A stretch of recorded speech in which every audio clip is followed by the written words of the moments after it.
আমার বাড়ি যদি ধ্বংস করে দিলে যদি দেশে শান্তি হয় আমি তাতেই রাজি। আর এখন আমার 80 বছর বয়স হয়ে গেছে, এখন আমি চলে যেতে পারলে আমি আরো খুশি। আমাদের প্রধান কাজ দেশের সুস্থিতি ফিরিয়ে আনা, আইনের শাসন প্রতিষ্ঠা করা। শেখ হাসিনার নেতৃত্বে আওয়ামী লীগকে যে স্বৈরাচার বলা হচ্ছে সেই স্বৈরাচারই এখন চলবে না। একই জিনিস, মানুষের যাতে নিরাপত্তা থাকে, সম্মান থাকে, এইটার জন্য।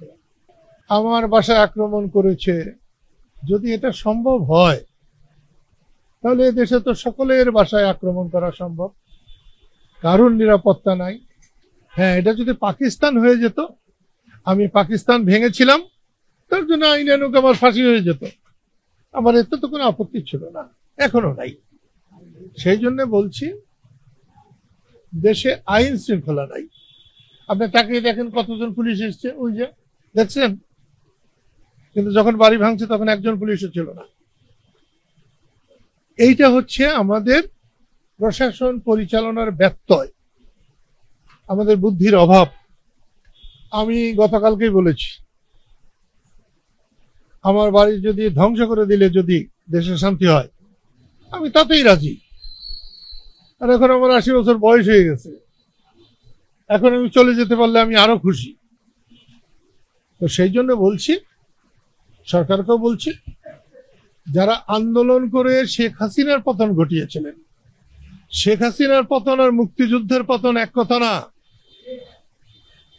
শেখ হাসিনার পতন আর বঙ্গবন্ধুর পতন এক কথা না। শেখ হাসিনার পতন আর স্বাধীনতার পতন এক কথা না। এই জিনিসগুলো এখন কেউ কেউ বুঝতে চাচ্ছেন না। আমি কালকেও বলেছি, আমার জ্বলন ওইখানে, যারা 24-এ বিজয়ী হয়েছে তারা যদি এখন এইভাবে ব্যর্থ হয়, ভবিষ্যতে যদি কেউ স্বৈরাচার হয়, তাদের বিরুদ্ধে রুখে দাঁড়াবার জন্য সাধারণ মানুষ এগিয়ে আসবে না, সেটা আমার ভয়। সেই জন্য তাদের সফল হওয়া উচিত ছিল, তারা সফল হলে ভালো করতেন। আপনারা ম্যান করে বলেন কেন? সাংবাদিকের মতো বলেন। আমাদের উপস্থিতি ছিল না, এটা ঠিক না। 144 ধারা জারি করেছে বাসাইলে, যেখানে আমরা মুক্তিযোদ্ধার মিটিং করতে চেয়েছিলাম। দেখে গেলাম জীবনে বেঁচে থেকে অনেকদিন যে মুক্তিযোদ্ধাদেরও মিটিং এ বাধা দেওয়া হয়, সেই দেশে যে দেশকে পয়সা দিয়েছে মুক্তিযোদ্ধারা। বাতুলিতে বটতলায় বসার কথা ছিল, সব দোকান পাট বন্ধ করে দেওয়া হয়েছে।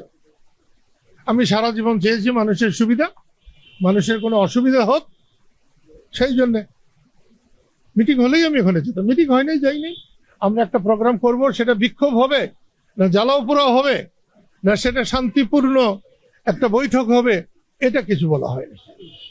আমি তো জানি না পুলিশে বাধা আছে কিনা,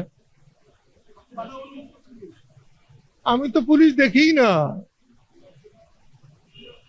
আমি পুলিশে বাধা তো আমি দেখি নাই। আর আমাকে আইন দিয়ে বাধা দিলে আমি সে বাধা মানবো, আমি বেআইনি বাধা মানি না।